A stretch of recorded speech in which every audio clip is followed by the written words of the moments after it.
Madam గారు చెప్పండి, వాళ్ళ జగన్మోహన్ రెడ్డి గారు పదే పదే అమరావతి మహిళలను కానీ మామూలు మహిళలను కానీ అదిగో చంద్రబాబు నాయుడు ఫ్రీ బస్సు ఇస్తా అన్నాడు, ఇంత మట్టికి ఇవ్వలేదు. అదే ఆ ఫ్రీ బస్సు ఇచ్చినట్టయితే మా ఫ్రీ బస్సులో మా రాయలసీమ మహిళలు వచ్చి ఇదిగో అక్కడ ఏదో కడతన్న అమరావతిని చూస్తానికి వచ్చేవాళ్ళు అని వ్యంగ్యంగా మాట్లాడుతున్నాడు. దాన్ని ఎలా చూస్తారు మీరు మహిళగా?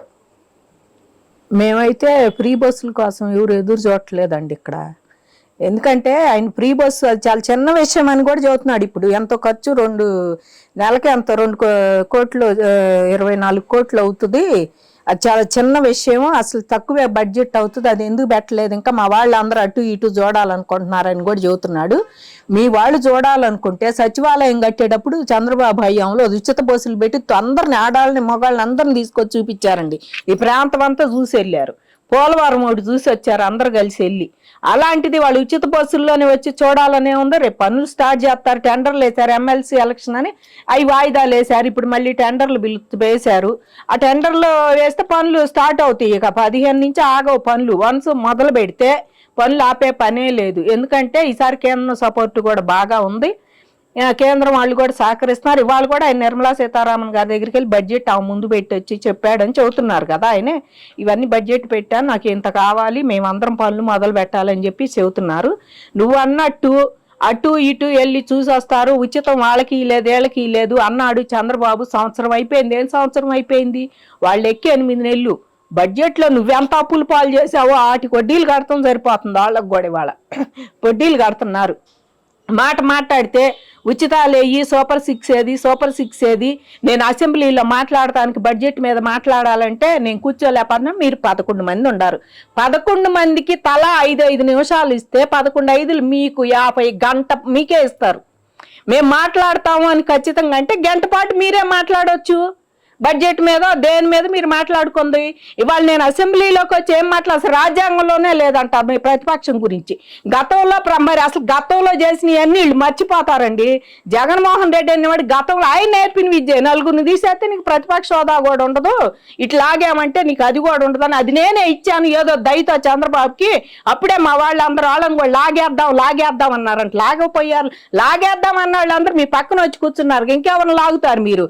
ఆయన మద్దాలి గిరి సూర్య ఆయన ఎవరు ఉన్నాడు, గిరి ఆయన అసలు కూర్చోబెట్టుకున్నారు. వంశీ అటు ఇటు కాకుండా వెనక్కి కూర్చున్నాడు వచ్చి. అట్ట మీరు లాగే వాళ్ళందరూ మీకు అయ్యాంలో మీరు లాక్కున్నారు 23లో కూడా. మరి ఇంకెవరిని లాగాలి? ఇంకా 5 లాగితే హోదా ఉండదని మీరే చెప్పారు. అలాంటిది మీరు ఇవాళ ప్రతిపక్ష హోదా అనేది లేదు. మాట్లాడే బీజేపీకి 3 సీట్లు. బీజేపీ ఆ రోజు ఢిల్లీలో వచ్చి కావాలని మేము ఫైట్ చేస్తాము ఢిల్లీలో, వాళ్ళ రాజధాని ఢిల్లీ కాబట్టి బీజేపీ కేంద్రంలో ఉంది కాబట్టి వాళ్ళు పార్టీలో వాళ్ళు ఉన్నా సరే మేము ఫైట్ చేస్తాం ప్రాంతీయ పార్టీ మీద, మా జాతీయ పార్టీ అని వచ్చి కూర్చొని వాళ్ళు ముగ్గురు కూడా ఫైట్ చేయాలని వచ్చారు. అలాగే మీరు వాళ్ళు ఎందుకు అట్లా వచ్చారు కనుక వాళ్ళు ప్రతిపక్షం మాట్లాడటానికి అవకాశం ఇచ్చారు. నువ్వు కూడా రా, నువ్వు 11 మంది ఉండవు. వాళ్ళు ముగ్గురు వచ్చినా కూడా వాళ్ళకి ఏం ప్రతిపక్ష హోదా అని ఏం చెప్పలా. వచ్చి కూర్చున్నారు, వాళ్ళకి మైక్ ఇచ్చారు. ఢిల్లీ రాజధాని కనుక వాళ్ళు కేంద్రంలో వాళ్ళ పార్టీ ఉంది కనుక సెంట్రల్లో వాళ్ళు వచ్చి మాట్లాడుతున్నారు జాతీయ పార్టీ కనుక. నీదే పార్టీ? నిన్నగా మొన్న నువ్వు పార్టీ పెట్టావు, పార్టీ పెట్టి ఒకసారి ఓడిపోయావు, మళ్ళీ ఒకసారి పాదయాత్ర పుణ్యం అంట గెలిచావు. పాదయాత్రలో ఇష్టం వచ్చినట్టు చేసి హామీలు ఇచ్చావు. మా నాయకుడు ఏడే ఉంటాడు. నువ్వు ఒక రాజధానినే నువ్వు మార్చాలని చూసి అసలు రాజధానే లేదని పొలాలు 29,000 మంది రైతులు ఇస్తే వాళ్ళు ఉసురు కొట్టుకొని పోయి ఇవాళ నీకు సూపర్ 6 అమలు చేయలేదంటే బాధగా ఉంది. అంతేగాని రాజధాని కట్టలేదని మేము అందరం పోరాడితే మా మీద కేసులు పెట్టి జైళ్ళు పంపించి ఇంకా తిరుగుతున్నాం వాయిదాలకి. వాళ్ళ ఆడవాళ్ళు అని కూడా లేకుండా ఇల్లు వాకిళ్ళు వదిలిపెట్టి ఆ రోజు 5 ఏళ్లలో నువ్వుంటే 5 ఏళ్ళు ఇల్లు వాకిళ్ళు వదిలిపెట్టి అక్కడికి మా నిరసన తెలియజేయడానికి ఉరుకులు పరుగులు కొట్టారో తిట్టారో పోలీసులు మా మీద జులం చేసి నీ ఇష్టం వచ్చినట్టు చేసావు. ఈ రోజు కూడా నువ్వు ఇంకా నేనేం చేయాలి? సూపర్ 6 అమలు చేయాలా? రాజధాని కట్టడం చేతకాల సిగ్గు లేదు నీకు సూపర్ 6 అమలు చేయమంటానికి? అది చేయకుండా ఇది ఎలా చేస్తావు? నువ్వు ఇదే అడుగుతున్నావు, నువ్వు ప్రద్దాకి ఇదే అడుగుతున్నావు. కానీ రాష్ట్రానికి కావాల్సింది రాజధాని. అదెందుకు అడుగు జగన్మోహన్ రెడ్డి? నువ్వు రాజధాని ఎందుకు కట్టలేదయ్యా? నువ్వు అమరావతి ఇస్తా అన్నావు, ఎందుకంటే నువ్వు ఉండప్పుడు కట్టలేదు, నువ్వు ఉండప్పుడు అసలు అది రాజధానే కాదు అన్నావు కాబట్టి నీకు ఆ మాట నోటా పడబెట్టి అమరావతి అని కూడా రాదు నీకు. అంటే ఇక్కడ మీరు అన్నట్టుగా బొత్స గారు కూడా మాట్లాడుతున్నారు, ఇది శ్మశానం, ఆ మాటకి కట్టుబడి ఉన్నా, ఇప్పటికి మా 3 రాజధాని కాన్సెప్ట్లోనే మేము ఇప్పటికీ ఉన్నాం, మా పార్టీ విధానం అదే, నా విధానం అదే అని చెప్పి పదే చెప్తూ ఉన్నాడు. వీళ్ళ నాయకుడు కూడా వ్యంగ్యంగా మాట్లాడుతున్నారు. అంటే మీ యొక్క మనోభావాలు దెబ్బతీయడానికే వాళ్ళకి అదే కావాల్సింది. బొత్స సత్యనారాయణ స్టార్టింగ్ నుంచి ఆయన అమరావతి రాజధాని వాళ్ళు గెలిచిన దగ్గర నుంచి రాజధాని శ్మశానం శ్మశానం శ్మశానం అన్నాడు. ఇంకో 5 ఏళ్లలో నువ్వేం చూస్తావో, ఇక్కడ శ్మశానమే చూస్తావో, ఇంకోటో చూస్తావు, నువ్వు చూస్తావు. బొత్స సత్యనారాయణ దయదలిసి నీకు ఎమ్మెల్సీ సీట్ ఇచ్చారు. అక్కడ దయదలిసి నీకు ఎమ్మెల్సీ సీట్ ఇస్తే నువ్వు ఇవాళ ఎమ్మెల్సీ అయ్యావు. మీరు శాసన మండలిలోకి వచ్చి అరిసేవాళ్ళు ఇవాళ దీనికి ఎందుకు రావట్లా మీరు అసెంబ్లీకి? నాకు అర్థం కాదండి. వీళ్ళు శాసన మండలిలోకి వస్తున్నారు వైసీపీ వాళ్ళు, ఇవాళ మీరు అసెంబ్లీకి ఎందుకు వచ్చి అయ్యే ప్రశ్నలు అయ్యే జవాబులు రేజ్ చేయొచ్చు కదా, అక్కడ అనే మాటలు అయ్యో ఇక్కడ అనొచ్చు కదా వచ్చి. నీకు ముందు సీట్లో కూర్చోబెడితే నువ్వు రాజుగారు వెళ్ళి నీకు మర్యాద ఇస్తే వస్తావా? కేటాయించిన సీట్ కూడా ముందు సీటే కేటాయించారు కాదు, అట్లా ముందు సీటు కేటాయించినా ఆయన ఇవాళ జనంలోనండి వాళ్ళకి కావాల్సింది వాళ్ళు ఉన్నప్పుడు జరిగే అసెంబ్లీ సినిమా స్టైల్తో వ్యంగ్యాస్త్రాలతో టైం అంతా వేస్ట్ చేసి ఆమె అసెంబ్లీలో వాళ్ళ నిమిషానికి ఎంత ఖర్చు అవుతుందో అందరూ తెలుసు. ఒక రోజు అసెంబ్లీ జరిగితే కొన్ని లక్షల ఖర్చు అక్కడ, అది అందరికీ తెలుసు. అలాంటి అసెంబ్లీని కూడా మీరు వ్యంగ్యమైన మాటలతో సినిమా స్టైల్ మాటలతో పోలవరం ఈ ఏడు పూర్తి చేస్తాం అనేవాళ్ళు పోలవరం ఒక మట్టి ఒక తట్టబోయిలే అంతవరకు మీరు ఇట్లా వ్యంగ్యాస్త్రాలతోనే మీరు జరిపిచ్చారు ఎన్నాళ్ళు పోలవరం. కానీ మీరు అసలు అసెంబ్లీలో ఒక్క రోజున ఇవ్వాలి జరిగినట్టు జరుగుతుందండి. మీరు ఉన్నప్పుడు ఏనాడన్నా ఈయనమంటే ప్రతిపక్షం లేదు కనుక వాళ్ళు ఇష్టం అంటున్నావు. వాళ్ళు ఇష్టం కాదు, ప్రతిపక్షం ఉన్నా మీరేరాడన్న ఒక మంత్రి ప్రశ్నలకి కొన్ని ప్రతిపక్షంలో పాయింట్ రేజ్ చేసినప్పుడు ఆ మంత్రి లేసి ఆ పాయింట్ సరైన సమాధానం ఇచ్చినవాడు ఉండాడా? ఇంట్లో ఆడాళ్ళని తిడతాం, లేకపోతే ఏందో బుల్లెట్ వచ్చిందా లేదో ఎప్పుడు వచ్చావు అందుకు సినిమా డైలాగులు చెప్పటం, ఇంట్లో ఆడవాళ్ళని తిడతాం, లేకపోతే నువ్వు ముసలాడివి నువ్వెందుకు కొత్తన్నావు నువ్వు చచ్చిపో అంటావు. ఒక మంత్రి స్థానంలో ఉండి ఒకడు అంటాడు శ్రీకాకుళం వాడికి సిగ్గుందో లేదో వాడు అంటాడు మరి నువ్వు పిచ్చి హాస్పిటల్లో పోయి చూపించుకోవాలి అని చంద్రబాబుని అంటాం. ఇదేనండి వాళ్ళు అసెంబ్లీలో ప్రతిపక్ష నాయకుడు.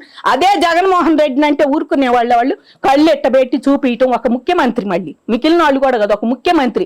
నీ భాష నీ వేషాలు నీ కథ అసెంబ్లీలో నువ్వు ఎంత చేసావో అందరికీ తెలుసయ్యా జగన్మోహన్ రెడ్డి. ఇవాళ అసెంబ్లీ సజావుగా మంత్రి అడుగుతుంటే ఒక ఎమ్మెల్యే అడుగుతుంటే ఒక మంత్రి చెబుతున్నాడు. అట్లాగే మీరు కూడా మీ నియోజకవర్గాల గురించి అడగండి, ఆ మంత్రులు సమాధానం చెబుతారు. అంటే ఇక్కడ పదే నాకు అది ఇస్తేనే నేను వస్తాననే మాట అహంకారపూరితంగా ఇస్తే వస్తానంటే ఎటు ఇవ్వరు కదండి, శాసనసభ రూల్స్ ఎటు ఇవ్వరు. వీళ్ళకి ఇప్పుడు ఈయనకి బీజేపీ వాళ్ళకి ప్రతిపక్ష హోదా మాకు ఇచ్చారని ఈయన చెప్పాడా ఏంటి? ఢిల్లీలో వాళ్ళకి వాళ్ళు ఆమ్ ఆద్మీ పార్టీ ఆపు పార్టీ వాళ్ళు మేము ఇచ్చామయ్యే వాళ్ళకి హోదా అని వాళ్ళు ఏమైనా చెప్పారు ఈయనకి? ఆయన ఏమన్నా కేజ్రీవాల్ వచ్చి ఈయన మాట్లాడితే 3 అని చూపి బీజేపీ వాళ్ళు అని చూస్తాడు. వాళ్ళు ఇచ్చారా? వాళ్ళు వచ్చి వాళ్ళ నియోజకవర్గాల కోసం వాళ్ళ కాన్స్టిట్యున్సీలో గెలిచాం గనక మనం ఫైట్ చేయాలి అసెంబ్లీలో, అసలు రేట్ అయిపోతే ఎట్లా అని ముగ్గురన్నా వచ్చి కూర్చున్నారు. మీరు 11 మంది కూడా వచ్చి కూర్చోకుండా నా ప్రతిపక్షం ఎట్లా ఇస్తారు? ఇవాళ నీకు రూల్ అండ్ రాజ్యాంగం ఆయన చదివి వినిపించాడు వాళ్ళ స్పీకర్, నీకు వినిపించి నీకు చెప్పాడు ఇలా అని చెప్పేసి చెబితే ఇంకా నువ్వు రాజ్యాంగంలో లేదది, అది మా ఉత్తమాట, వాళ్ళు ఇవ్వచ్చు, వాళ్ళు ఇస్తే ఏం చేస్తావు వచ్చి నువ్వు ప్రతిపక్షంలో అధికార పక్షంలో ఉన్నప్పుడే నువ్వు రాష్ట్రానికి ఏం చేయాలి? దాసుకోవటం ఇసుక మట్టి మైన్స్ లిక్కరు ఈ మొత్తం భూమి లోపల భూమి మీరు ఎక్కడ ఆక్రమించుకొని కబ్జాలు చేసి ఇవాళ కబ్జా రాయిళ్ళందరూ సద్దుమణిగారు. ఇవాళ నువ్వు కూడా నేను అనకపోతే ఎమ్మెల్సీ ఓట్లలో ఘనంగా విజయం సాధించింది కూటమి నేతలని మళ్ళీ ఎక్కడ జనం అది పెట్టుకుంటారో మళ్ళీ ఓట్లు ఉన్నాయి కదా, రేపు సర్పంచ్ ఎలక్షన్స్ వస్తాయి కదా, ఇవన్నీ వాళ్ళు ఎక్కడ పెట్టుకుంటారో మనసులో అని చెప్పేసి వాళ్ళు ప్రెస్ మీట్ పెట్టారు. ఇక్కడ రోజా కూడా అదే వ్యవహారం మీద రోజా కూడా మనం మాట్లాడుతుంది. ఇది రిఫరెండం లా చూస్తే 9 నెలల పరిపాలన ఏం చేయలేదని చెప్పింది. ఇప్పుడు 9 నెలల పరిపాలన మరి రిఫరెండంగా చూడాలా ఈ గెలుపుని? అవునండి, గెలుపు రెఫరెండం ఎందుకు చూడకూడదు? మీరు గెలిచినప్పుడు అది చూడాల్సిందే. అది ఎమ్మెల్సీ ఓట్లు చదువుకున్న వాళ్ళు వేసే ఓట్లు. ఇవాళ ప్రతి చదువుకున్న వాళ్ళకి అర్థం అవుతుంది.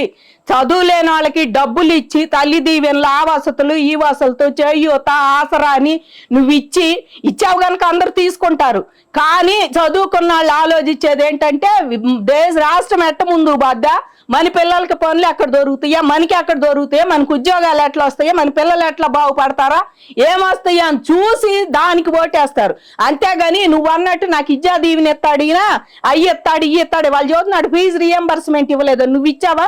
నువ్వు స్కూల్ పిల్లలు కాలేజీ పిల్లలకు కొట్టించిన కనుక నీది రీఎంబర్స్మెంట్కే మీ నాన్న పెట్టింది. అది నువ్వు వెళ్తే కాంగ్రెస్ ప్రభుత్వంలో పెట్టిన దాన్ని నువ్వు వచ్చిన తర్వాత పిల్లలు వెళ్ళి అడిగితే కొట్టించావు నువ్వు పిల్లల్ని. అది నువ్వు ఇంకా మీ స్క్రీన్ లో చూసుకు వెనక తిరిగి ఒకసారి అడిగారని చెప్పి కాలేజీ పిల్లల్ని పోలీసులు పిచ్చి కొట్టుడు కొట్టారు కాలేజీల ముందు చేశారు. మీరు అలాంటిది వాళ్ళని వచ్చి అని అడుగుతా. ఒక ముఖ్య సీఎంని డిప్యూటీ సీఎంని పట్టుకొని నువ్వు ఎందుకు కార్పొరేటర్ కి ఎక్కువ ఎమ్మెల్యేకి తక్కువ అంటావా? ఆయన డిప్యూటీ సీఎం, నీకు మళ్ళీ ఎమ్మెల్యే కాదు. నువ్వు ఆఫ్టర్ ఆల్ ఇప్పుడు ఎమ్మెల్యే, ఒకప్పుడు సీఎం, నువ్వు ఇప్పుడు ఆఫ్టర్ ఆల్ ఒక ఎమ్మెల్యేవే నియోజకవర్గంలో. అది చూసుకొని ఆయన 21 సీట్లు ఉంది. ఆయనకు ఓ పార్టీ అధినేత కూడా. ఆయన ఇంకా నువ్వు మర్చిపోయావేమో. ఆయన ఓ పార్టీ అధినేత, ఓ పార్టీ పెట్టాడు. ఆ పార్టీలో 21కి 21 మందిని గెలిపించుకున్నాడు. ఇవాళ డిప్యూటీ సీఎం అయ్యాడు. సిగ్గు శర్మ ఏమన్నా ఉంటే నువ్వు ఇంకా ఇలాంటి నువ్వు కామెంట్లు చేయకుండా ఏమయ్యా బడ్జెట్ లో ఎంత పెట్టావు, ఏం కేటాయిస్తున్నావు, ఏమి ఇస్తున్నావు అని అడుగు. నువ్వు కామెంట్లు సీఎం చేసి, స్పీకర్ని కామెంట్లు చేసి, మరి ముఖ్యమంత్రి గారిని కామెంట్లు చేసి, విద్యాశాఖ మంత్రిని కామెంట్లు చేసి, ఇంకా విద్య సర్వనాశనం అయిపోయిందంటే విద్య. నువ్వు వచ్చాక విద్య అంతా సర్వనాశనం చేసావు. నాడు నేడు అని బళ్ళు పెట్టి పాతాటికి పాత పచ్చడిని కొత్త సీసాలో పెట్టి చూపించావు జనానికి. ఈ బళ్ళన్నీ నేను రిపేర్ చేశాను. నువ్వు అక్కడ చేసింది ఏమీ లేదు. కొత్త సీసాలో పాత పచ్చడే పెట్టావు. నువ్వు అక్కడ చేసింది ఏమీ లేదు. కాబట్టి వాళ్ళు ఒకటే మాట చెబుతున్నాం మేము, సీసా కొత్తదిగా కనపడితే జనం ఆహాస ఇది కొత్త పచ్చడి అనుకుంటారని చేసావు. అక్కడ ఏమీ జరిగింది ఏమి లేదు. నువ్వు వచ్చాక స్కూళ్ళు అన్ని తీసేస్తానన్నావు, 10 స్కూళ్ళు చేస్తానన్నావు, టీచర్లకు వేస్ట్ అన్నావు, ఇవన్నీ చెప్పావు. ఇవాళ నువ్వు ఏ మొహం పెట్టుకొని విద్య అంతా నాశనం అయిపోతుంది అంటున్నావు. ఇవాళ ఎవడైనా సరే చదువుకున్న వాళ్ళనే గెలిపియాలంటారు. ఇవాళ చంద్రబాబును నువ్వు ఒప్పుకున్నా ఒప్పుకోపోయినా ఇవాళ విజన్ 2020 విజన్ చూశారు జనం అందరూ. మళ్ళీ 2047 విజన్ కి సిద్ధంగా ఉండారు. ప్రతి ఒక్కళ్ళు చంద్రబాబు విజన్ కి ఇష్టపడి చంద్రబాబుని గెలిపించాలనుకున్నారు. నేను ఎమ్మెల్సీ ఓటుల్లో అందరు చంద్రబాబుని కూటమి నేతల్ని గెలిపించారు. ఇవాళ మీరు అందరూ మూలన కూర్చునేది కాక ఇంకా పైపెచ్చి ఇలాంటిదో ప్రెస్ మీట్ పెట్టి దాన్ని డైవర్ట్ చేయడానికి నువ్వు డైవర్ట్ రాజకీయాలు. నువ్వు పోరాడాలనుకుంటే పెట్టు ప్రెస్ మీట్లు రోజు పెట్టి. ఇటు మీద నువ్వు అధికారంలో ఉన్నప్పుడు ఒక ప్రెస్ మీట్ పెట్టలా. నువ్వు అధికారంలో ఉన్నప్పుడు ఒక ప్రెస్ మీట్ పెట్టి నేను అది చేశాను ఇది చేశాను. ఢిల్లీ వెళ్ళొద్దు ఒకటన్నా పెట్టావా నువ్వు? ఒకటన్నా ఢిల్లీ ఎన్నిసార్లు వెళ్ళా మోడీ దగ్గరికి? ఒక్క రోజన్నా నేను మోడీ దగ్గర ఇది మాట్లాడాను అని పెట్టావా నువ్వు? నిర్మలా సీతారామన్ దగ్గరికి వెళ్ళావు ఇది మాట్లాడాను అని పెట్టావా నువ్వు ఢిల్లీలో? కాబట్టి నువ్వు ప్రెస్ మీట్లు అవసరమైనవి పెట్టలా. ఇవాళ డైవర్ట్ పాలిటీషియన్స్ చేస్తున్నావు. ఎవరైనా మీ వాళ్ళని ఎవరినన్నా అనమంటే వాళ్ళందరూ భయం పుట్టి వస్తున్నారు. ఎందుకంటే అందరి మీద నేర చరిత్రలే. వాళ్ళ పక్కన ఉండే వాళ్ళందరూ నేరగాళ్ళేనండి. వాళ్ళందరి మీద ఏదో కేసులు ఉండయి. ఇప్పుడు ఒక్కొక్కరిని